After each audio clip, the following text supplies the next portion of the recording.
I don't think there's anybody right now that could cover A.J. Brown one-on-one. Not even Diggs.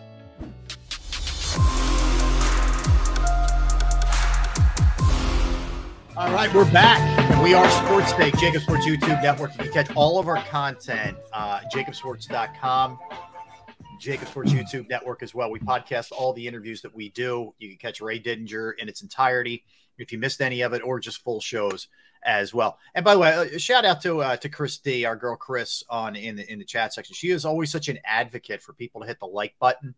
If you could follow her lead, we would appreciate that. If you can smash the like button throughout the course of the show. Let's see if we get some numbers up on the like button. We would appreciate that. So couple odds and ends here, guys. We're talking about the Eagles Cowboys matchup, and like I said, we'll get a little bit deeper into the Cowboys in 1 second. But I want to hit you guys with this. Obviously, when you're 5-0, there's a lot of good with your football team, and sometimes when you start talking about some of the negatives, it does almost feel as you're kind of nitpicking a little bit.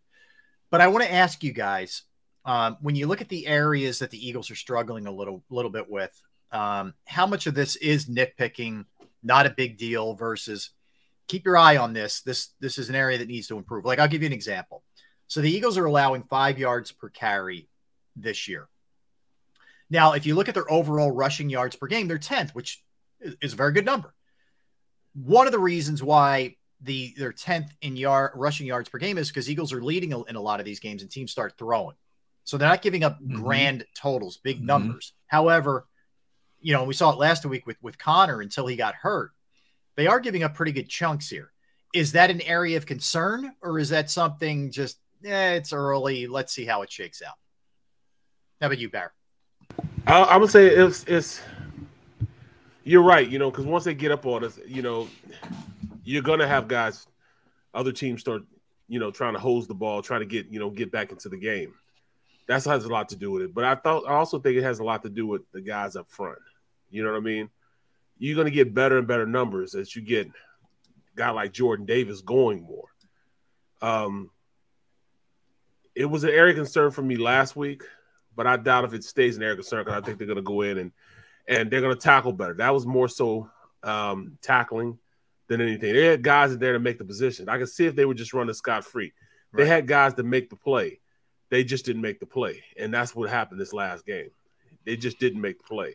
So is it a concern? No. If I start seeing a pattern, it will be, but I don't see it as being a pattern right now.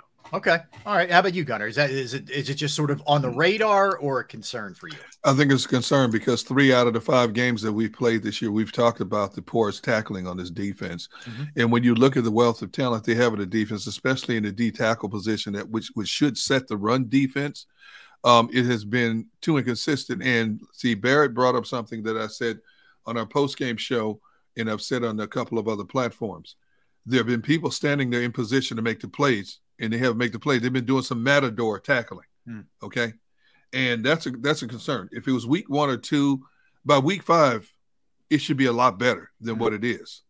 Now, if it's a problem this week, and, of course, you got the bye week to correct these things, you still got some pretty good running backs. We don't face a lot of good quarterbacks left, but you got some pretty good running backs still on this roster, i.e. a guy named Saquon Barkley coming to a theater near you. They better fix that problem real quick. Luckily, the team's not giving up any points because the offense has been so controlling in terms of keep away from the opposition. But tackling is going to rear its ugly head at some point. And if a Saquon Barkley just out jukes you, runs over you because he's such a stud and such a big, that's different. Yeah. But when you got a beat on him and you let him slip through you, that's a problem. And we've been talking about this for too long now through the first 5 weeks of the season. All right. Well, so the team they're facing this week in the Cowboys, if you just look at Ezekiel Elliott and Pollard's numbers by themselves, they're not going to blow you away, but understand they're using these guys in a tandem situation. Like, for example, last week, Cowboys rushed for 164 yards, right? And Pollard had 86, Zeke had 78. I understand the Rams, have had their struggles as a team overall, but in combination, this is a formidable group. Like the Eagles have got to do a better job there. This is an area to keep your eye on, I would think. It is an area you got to keep an eye on because you don't want to become you don't want to be just labeled that type of team. Yeah. Because then teams will start running on you. And that's where you don't want to be disrespected like that. You know what I'm saying? Like that's the worst thing that you can do to a defense. It's so disrespectful to go out there and run and you can't stop it.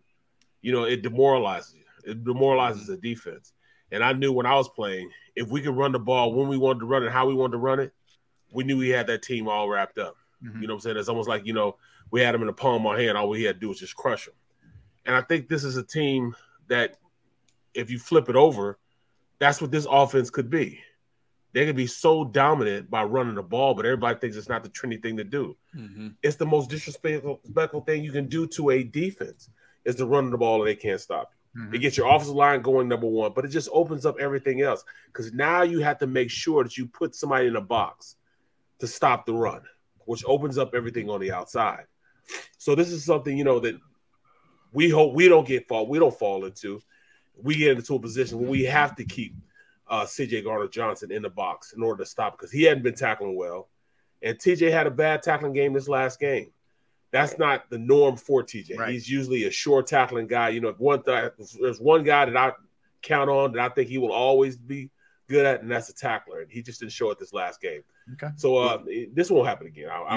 You better not miss Tony Pollard because if he gets an open space, you're not catching him. Exactly. Yeah, I mean the good news is you guys tell me if you recall one. I remember Swift ripped off that big one week 1, but I don't remember a lot of really big runs since you know in the last 4 games. I don't remember that part. So at least you know from a big play standpoint. But Barrett, you mentioned Jordan Davis.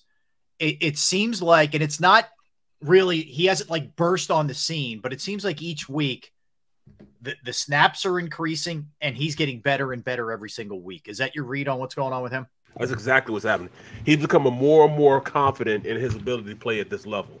Mm-hmm. If you watch this last game, you could see him just like being an immovable object. Like he wasn't going anywhere. He was going to stay right there rooted. But then I watch a guy like I'm watching Marlon. I forget Marlon's. I can't say Marlon's last name. Tuiapa. Yeah, him. What is it? Marlon Tuiapa. What is it? Whatever it is. We got you. Yeah, we spent a half hour on that. Yeah, Tuiapa Palutu. It's our next segment. Yeah, pronouncing his name. I see him getting blown out the water. I mean, he there was a time I saw him 10 yards down the field on a double team. You got to get low, man. Right. But they were doing that to Davis. So I see Davis as this week being a key figure in the defense. He'll be the rock in the middle of that defense. He's going to give a lot more of percentage of playing time this week because Dallas likes to – it's imperative that they run the ball to open up the pass.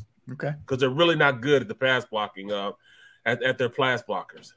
So this will be somewhere where I see Jordan playing a lot. This is a big day for him. And I need TJ Edwards to step back up. Yep, absolutely. So 2 other things that coming out of just today, the Eagles back at practice and talking to the media. There was a lot of debate whether or not Milton Williams got his hand on that last field goal. He said he didn't. He said he did not? Did not. Interesting. Yet everybody's been talking about Milton tipped it, because I didn't see it that way. He said he did. He said he was. I'm gonna send you a picture. I'm gonna send you guys a picture, and maybe we can put it on. Yeah, but I'm just that's what he said. And Landon Dickerson said he's doing everything he can to make sure he's ready to go for Sunday night. Yeah, he's been dealing with a couple different injuries, and this is something you hold your breath with him because when he was on the field, he was great in college, right? But he was hurt a lot. So you hope that he can just hold up at the pro level. That's the thing. When they drafted him, I said everybody at the time, like, if this dude stays healthy, he's a Pro Bowler. But he has missed a ton of time with a lot of different stuff. I just hope he can hold up. Well, that's what I said on Monday. When the adrenaline's pumping and you're nicked up and you hobble off the field and then you come back and finish the game, because that's because your adrenaline rush supersedes anything. But once you let the body relax and all of a sudden slowly start healing itself, then that's when it starts to expose the little things. And by Dickerson saying I'm doing everything possible to get on the field tells me there's a little bit something more going on than what we know right now, which is understandable. I mean, nobody's going to tip their hand. Right. You know, Kelsey be out there on one leg. You know, if you got to put Kelsey in one of those roller things where, you know, you got to keep the scooter where you got to keep one leg up the scooter. Kelsey be out there on one leg. Yeah. Mailata to me is a tricky one. Mailata's a tricky one because of that shoulder. Yep. And when you need your hands to set and to push out and extend against somebody coming at you, that's a tough one. You may feel a good 1 minute. All of a sudden, somebody jams it back in there and is like, oh, that's a major setback. So that's why I think they've been a little bit more cautious with him. You gonna be honest? Yeah. There wouldn't be love nor money keeping me from being on the field on Dallas week. I know. Yeah. Well, I know. If there was any possibility to shoot up or whatever, I would do it. Yeah. Listen, I hear you. And and the other thing is, like, if you're going through, I don't know, issues, whatever you want to call it, and concerns with the Eagles, there aren't a ton of them. Special teams are a pretty obvious one, you know, aside from what they've gotten out of the kicking game, which has been, you know, really good with Elliott and, you know, what Cameron Dicker did this past week. But the return game hasn't been there for sure, either in kickoffs or punt returns. That's, you know, something you worry about. But where is Michael Clay? Yeah, Michael Clay is the special teams coach for sure. But the other thing that worries you is just injuries. You know, Mailata, Dickerson, Kelsey, Dillard, particularly at one position, the offensive line. You know, for the most part, they've been pretty healthy elsewhere. But really, that's pretty good. Like, if you're going down to, like, your third issue is just guys staying healthy, you can't control that part of it. Things are going pretty well if that's what it is. So, you know, there's a lot of positives here. I would say, you know, and staying with that for a minute, one of the things, and I wanted to ask Ray this, we just kind of ran out of time, but the diversity of this offense, the ability to run it, the receiving core that you have, the tight end game that you have, Hurts can hurt you with his legs and his arm. I don't know if a team has that kind of diversity on the offensive side. Maybe Buffalo, but I don't know if they run it as well as the Eagles do. Like, there is a lot of positives from this offense, man. Oh, there's no question. I don't see any team that has the diversity that the Eagles do. They don't have the multifaceted means of just changing up. I mean, they've always have that ace in their back pocket that they can run the ball on whoever. I don't think there's a more dominant run game than the because you're not just defending the running backs. You're also defending the quarterback, and that's what makes it such a great run game. You know, even if you look at Baltimore with Jackson, that's a cool running game, but they don't have the dominating offensive line that we have, which adds an extra oomph to that whole situation. And I think we have very functional backs back there. I think the only two offenses in the league that can flip the script at any given moment and do similar to what the Eagles do are Kansas City and Buffalo. Those are the only two offenses to me that can do that. Kansas City, top teams. Yes, that Kansas City. That people are so afraid of the passing game, it just opens up the running game. When you got a bowling ball like Clyde Edwards-Helaire, and you got Devin Singletary back there for Buffalo, you know that opens up the explosive run game for them. But I think those are the only two, off the top of my head, the only two offenses in the league right now that can flip the script in any given moment and beat you in any different way. Right. Yeah, I think so too. And that's the beauty. You're going to take this away? Okay, we got a counter. You're going to take that away? You got a counter. Yeah. You know, I do think they got away from the running game too much last week. And I think lesson learned. I think we'll see them stay a little bit more balanced this week. Look, I don't care what you're doing if you're moving the ball down the field and you're scoring. I don't care if you're doing it through the run game or the pass game. But when your one asset bogs down a little bit, then you got to get back to that other asset. And I thought the Eagles and Steichen and Sirianni were slow to get back to it after the offense had kind of bogged down. Right. You know, that was my biggest issue. Like, if there's a team that can defend the run and you can kill them through the air, kill them through the air. I don't care if you throw 50 times. And conversely, run it 35, 40 times if they can't stop the run. I don't care. But that was the issue last week. I'm glad you brought up special teams because Dallas has this one little kid. We talked about him earlier this year named Kevontae Turpin. Yep. He's only been averaging, and he's only had 5 kickoff returns for 20 yards, and he's averaging 12 yards on punt returns. But in the 2 games that I've seen Dallas play. This kid's close to breaking one on a punt return. And Michael Clay better have his special teams on point this year, because this little dude, he's only like 5'7", but you talk about can flat out fly. What a great story that is. This kid played in every kind of football league you can possibly play in to get to the NFL, and he was an afterthought in the NFL, but man, I tell you what, you let him find a seam. He's kind of like he's a thin version of a Boston Scott. Right. If Boston Scott finds a seam, he's going to hurt you big time. This dude finds a seam. Before you can turn around, he's 10 yards behind you, So their special teams play had better be on point. I would not be pooch kicking the ball, like a lot of teams use that as a mechanism to their favor. Now, when you watch kickoffs, they'll short kick, and a lot of times, 9 times out of 10, it works. Instead of getting the ball at 25, you're pinning them at the 18 to 20, 22. Right. Do not pooch kick to this kid, man. Please do not. The good news is, correct me if I'm wrong, guys. I think Dicker did do a pretty decent job with touchbacks, right? Yeah, he did. Oh, yeah, he did. So I haven't heard any word. I don't know if you guys have it. It feels like we may have him again this week. We may be looking at Cameron Dicker again this week. So if that's the case, yeah, I don't think Elliott's playing this week. It doesn't feel like that. You're right. It does not feel like that. That's for sure. So if you missed a little bit earlier, Mike McCarthy really intimating it's going to be Cooper Rush again, and basically Dak's not thrilled about it, but they're the angle the Cowboys are taking is, dude, and it might not be an angle. Like, you got to be able to grip the ball, man, and we gotta help you from yourself. Cowboys are second in sacks with 20. Parsons has 6 himself. They're 14th in points, 19th versus the rush, and 7th versus the pass. It feels like if you're the Eagles, if you want to commit to the run game, you could have some success this week against that front. I mean, they're good at getting after the quarterback, not as good against the run. Run the ball between the tackles against this team. If you can run the ball on them, you neutralize that incredible pass rush. Yes. I do not want to see Jalen Hurts having to throw the ball 35, 40 times in this game, because you're playing right into the strength of that defense. If you can establish that run early and give Dallas another element to think about, that will neutralize that speed they have coming off the ball. Plain and simple. Do not do what you did in the Arizona game and wait until the second half to run the football against this defensive front. Make them pay early. That's what you got to do. You have to. I mean, you can nullify all that speed by just putting a hat on the hat. Now you're going force against force. There you go.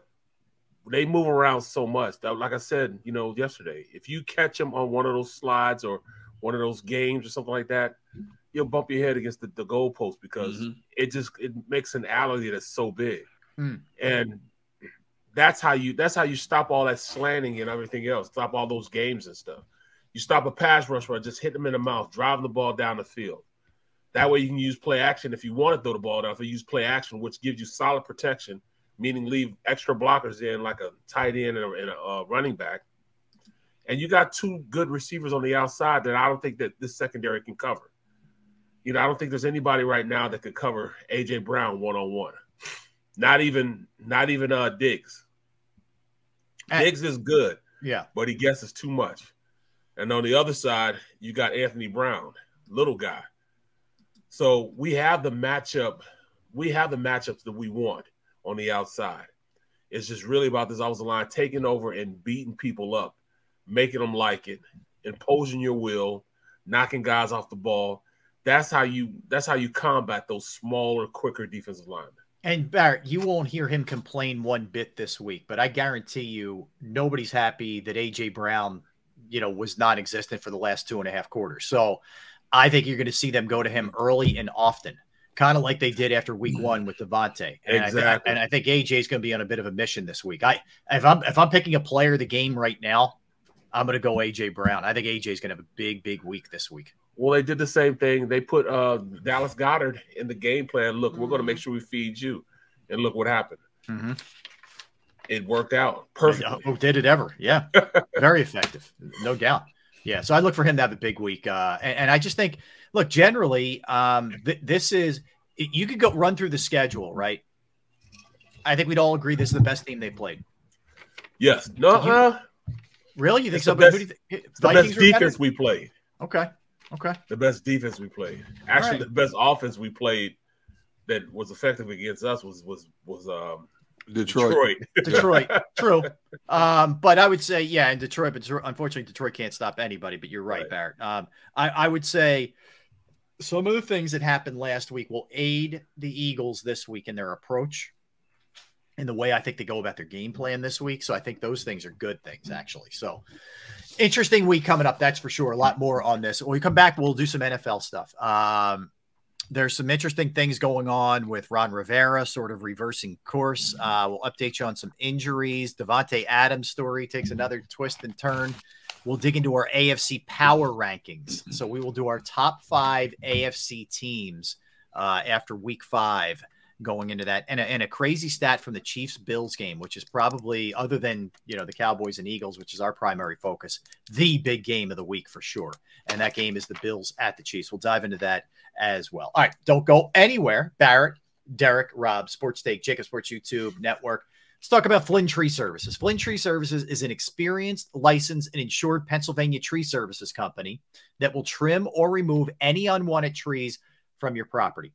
They offer cost-effective solutions to any tree problem that you may face. So the question is, do you have any types of trees on your property, in your yard, that you may have an issue with? If you do, they're just a quick phone call away. They are experts at trimming all types of trees, and they serve southeastern Pennsylvania, South Jersey, and northern Delaware. Flynn Tree Services specializes in tree removal, stump grinding, as well as tree pruning. Now, keep in mind, we're in that storm season right now, hurricane season, in fact.